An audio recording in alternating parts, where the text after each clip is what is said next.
Now we're going to solve systems by elimination. We've already learned graphing and substitution. This is one more way to solve, and it's called elimination or by addition. So, the nice thing is, what we're going to do is see, since the right and the left-hand sides are equal in both equations, if I add down, the right and the left will also have to be equal. So if I add down here, I get 10x, and the y's add out, so I'm psyched, is equal to a negative 40. X is equal to negative 4. So boom bah, I have the x value of the point, the x coordinate of the point. Now I just have to substitute back to get the y value. So you can use either equation. I'm going to use 6x take away y is equal to 8. So 6 times negative 4 minus y is equal to 8, negative 24. So negative y will equal 8 plus 24 is 32. So y has to equal negative 32.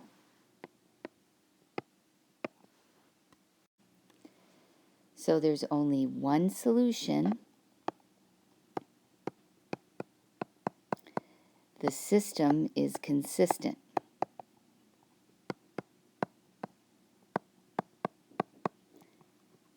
And the solution is negative 4 comma negative 32, which is why you wouldn't want to graph these lines and see where they met, because it would be a pain.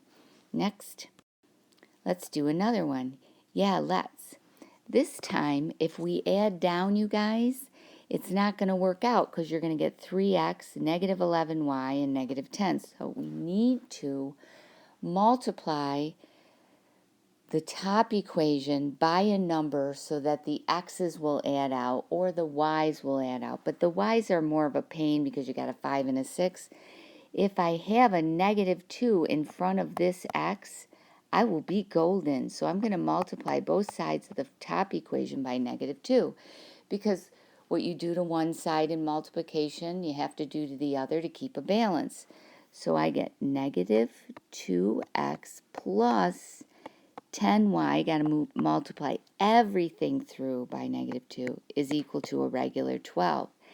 Now I am so psyched that I have my two equations and two unknowns that I can just add down, get the x's to cancel.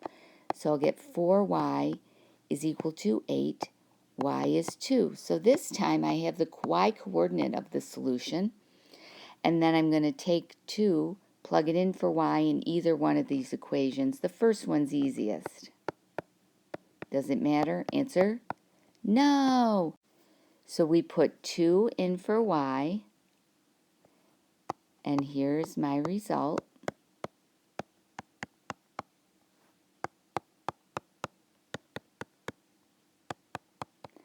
I'm not saying much, right? I'm just doing the algebra. So x is equal to 4. And you always want to look to see if the answer makes any sense. If I put 4 in for x, 4 take away 5 times 2 is 10. Yes, that's a negative 6. If I put 4 in for x in my second equation, I'll get 8 take away 12 is negative 4. Yepper doodles. There is one solution. And the system is consistent. Take a look at this problem. We've got 5s and 3s and negative 7s and 3s. So for this one, we're going to need to multiply both the top equation by something and the bottom equation by something. So this is what I like to do. I think of it as the old switcheroo. I'm just rewriting the equation to get my little head clear. So what I'm going to do is, since the x coefficients are opposite signs, I'm going to multiply the top one by 7 and the bottom one by 3. So that's what I'm going to do. And that will give me 21x in the first equation and negative 21x, so they'll add out. So again, let's multiply everything through by 7, and in the bottom equation, everything through by 3. So we will get now from here, I'm just going to put a little arrow down here, 21x plus 35y equals negative 259. And then I'll multiply this next equation by 3, so negative 21x plus 9y is equal to 39. These guys will cancel. I'll add these guys up, so I will get 44y negative 220, and then I'm going to divide both sides by 44, so y is equal to negative 5. So again, I have the y coordinate of the intersection point of the lines, or the y coordinate of the solution, and now I'm going to get the x coordinate by just substituting in negative 5 for y, and either one of those equations will do. So I'm going to use 3x plus 5y is equal to negative 37. So 3x plus 5 times negative 5 equals negative 37. 3x minus 25 equals negative 37. Add 25 to both sides, and you will get negative 12. Divide by 3, x is equal to negative 4, and that is the x coordinate of the solution. So we have one solution, and the system is consistent. For this one, let's multiply the top equation by negative 2 and see what happens. So here we go. I'm just going to write a negative 2 near everything, so I multiply everything through in the top equation by negative 2. So I'm left with negative 18x plus 8y equals negative 18, and then I'm just writing my second equation down, and the whole left-hand side adds out, and we get 0 is equal to 9. This is false. That means that there is no solution. The lines are parallel. They never meet.